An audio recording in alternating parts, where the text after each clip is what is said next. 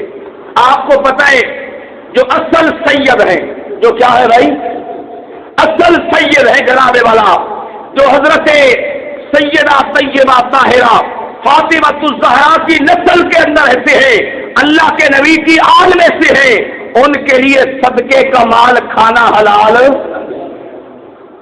سادات کے لیے زکات اور صدقہ کھانے کی اجازت۔ ایک دن مسجد نبوی میں صدقے کی کھجوریں آئی ہوئی ہیں، صدقے کی کھجوریں آئی ہوئی ہیں۔ حضرت امام حسن مجتبی رضی اللہ تعالی عنہ ابھی بچے ہیں، اللہ کے حبیب کے پاس موجود ہیں۔ کیا دیکھا کہ نبی پاک صلی اللہ علیہ وسلم نے کہ حسن مجتبی نے صدقے کی کھجوروں میں سے ایک کھجور اٹھائی اور اس کو کیا کر دیا، منہ کے اندر ڈال دیا، اندر لے کر چلے گئے۔ ابھی وہ شریعت کے احکام سے مکلف بھی نہیں ہے، چھوٹے بچے ہیں، اس لیے کہ جب اللہ کے نبی کی وفات ہوئی تو حسن مجتبی کی عمر صرف 7 سال تھی۔ 7 سال کا بچہ تو احکام شریعت کا مکلف بھی نہیں ہوتا، مگر اس نے جو کھجور کھائی تھی وہ کھانا اس کے لیے حلال نہیں تھا۔ اللہ کے نبی صلی اللہ علیہ وسلم نے امام حسن کے منہ کے اندر اپنا انگشت مبارک دیا اور اس کو زور سے گلے میں دبایا کہ حضرت کو قے آ گئی اور وہ کھجور کیا نکل آئی۔ اگر بچوں کو شروع سے ہی یہ تربیت دی جائے کہ حلال کھانا ہے، حلال پینا ہے، پھر معاشرے میں بڑے ہو کر کرپشن کی کوئی فلم چل سکتی ہے، پھر بڑے ہو کر معاشرے میں یہ بدعنوانیاں، یہ جو غصب ہے، یہ چیزیں نہیں چل سکتی۔ اپنے گھروں کے اندر سے بچپن میں بچوں کی تربیت کی جائے کہ حرام کے قریب جانا۔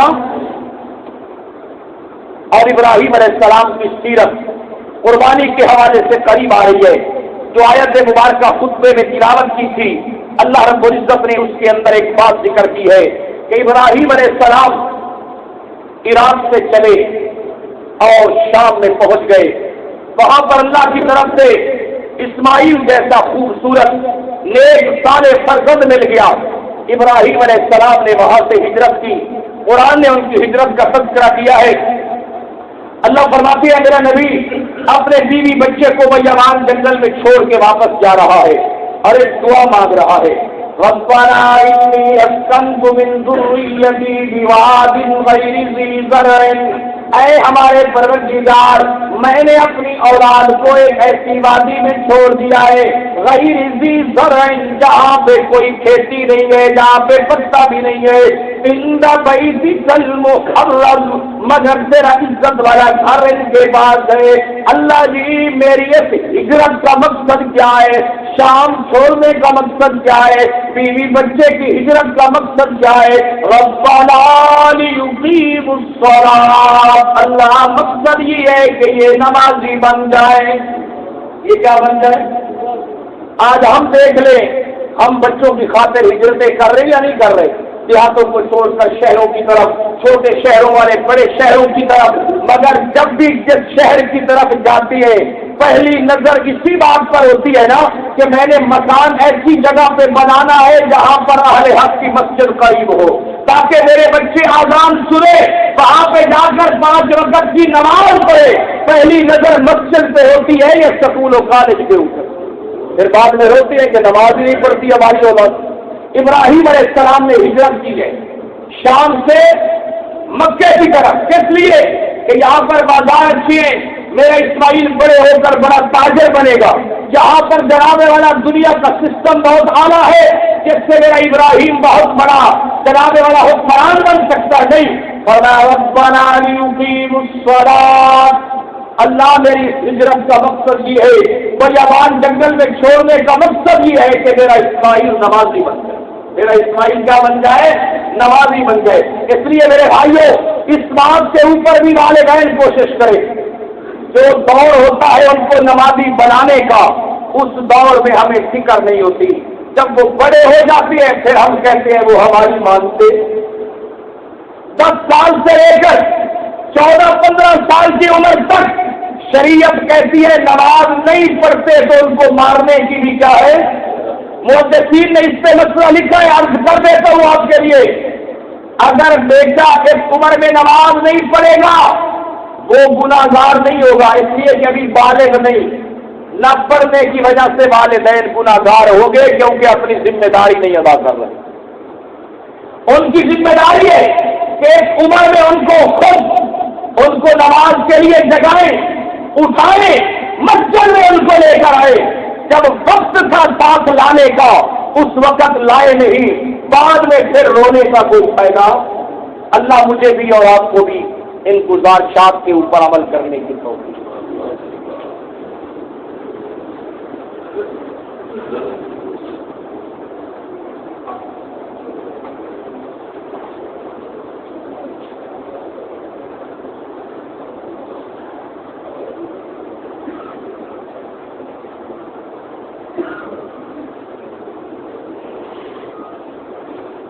ہے